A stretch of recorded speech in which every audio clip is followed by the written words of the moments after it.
बिस्मिल्लाहिर्रहमानिर्रहीम अस्सलामु अलैकुम वरहमतुल्लाहि वबरकातुहू। कैसे हैं तमाम अहबाब। उम्मीद करता हूँ बखैर वाफ़ियत होंगे। माल के कायनात सब के मामलात में आसानियाँ पैदा फरमाए। Welcome back to my YouTube channel या ये नॉलेज पॉइंट के इस प्लेटफॉर्म पर आप सबको खुशामदीद कहते हैं। तो आइए देखते हैं आज का सबक क्या है और आज की वीडियो के हवाले से हमें इस वीडियो में क्या मिलने वाला है, हम क्या सीखने वाले हैं। तो आज ये हमें, जब मैंने पिछली वीडियो बनाई तो मैंने वहाँ पे अल्फाज के हवाले से कुछ बात की थी कि जो अल्फाज हम बोलते हैं उनको अगर बदल दिया जाए या उल्टा पड़ा जाए तो कुछ नए अल्फाज जन्म लेते हैं और उनका अपना एक मतलब होता है। तो उसके बाद हमें फिर ये सवाल मौसूल हुआ कि अब आप कुछ अल्फाज ऐसे हैं जिनके वाह जमा में बड़ी बंदे को कन्फ्यूजन का सामना करना पड़ता है। तो उसके हवाले से चंद अल्फाज आप हमें वीडियो में बना दें ताकि आसानी हो जाए। तो आज मैं आपके सामने चंद अल्फाज ऐसे बयान करता हूँ जिनके वाह जमा में मुश्किलात का सामना करना पड़ता है। तो सबसे पहले जो मेरे सामने लफ्ज़ है वो है अमर। ठीक है, इसका जो जमा होगा वो होगा अमूर। अब अमर कहते हैं काम को या हुक्म को, तो इसका जमा जो होगा वो अमूर होगा। मैं साथ साथ आपको शॉर्ट में इनके मतलब भी बताता जाऊंगा साथ साथ। दूसरा है असर। ठीक है, इसका मतलब, इसका जो जमा है वो होगा आसार, इफ़ेक्ट्स। ठीक है। नंबर 3 है एहसास, फीलिंग। इसकी जमा होगी एहसासात। ठीक है। फिर आता है एजाज़, एजाज़ात इसकी जमा। फिर है अदब वाहिद और इसकी जमा होगी आदाब। ठीक है, मैनर्स। उसके बाद है आफत। ठीक है, मुसीबत, टेंशन, आजमाइश। इसकी जमा होगी आफात। उसके बाद इनाम और इसकी जमा होगी इनामात, रिवार्ड। ठीक है। उसके बाद खबर वाहिद है न्यूज़, न्यूज़।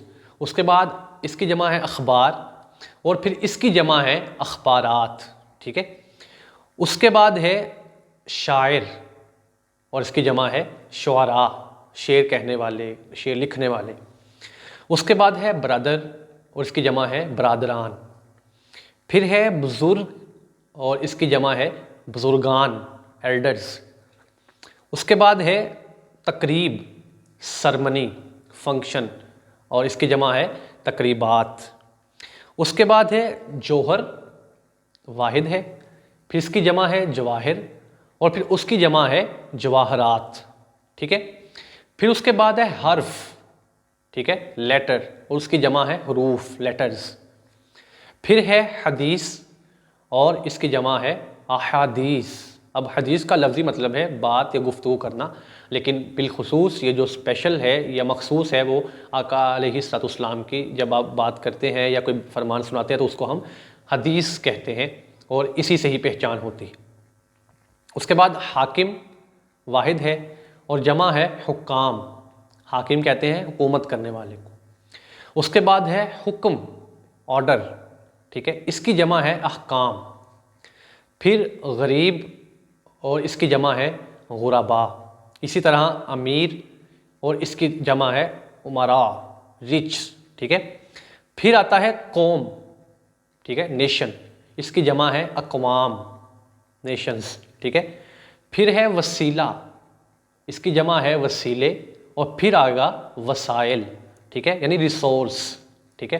तो ये चंद अल्फाज से जो मैंने बयान किए हैं, तो मैं इंशाल्लाह आइंदा भी कोशिश करता रहूँगा कि अब इस सिस्टम को हम थोड़ा सा लेके चलें और वाह जमा या अल्फाज मानी के लिहाज से या जो ऐसे अल्फाज हैं जो ज़ू मानी होते हैं, ठीक है, हम उन पे बात करने की कोशिश करते हैं।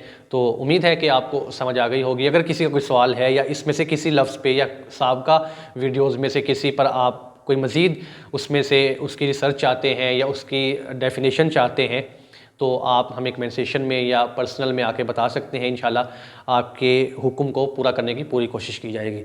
दुआ में याद रखिए, खुश रहें। अल्लाह हाफिज़।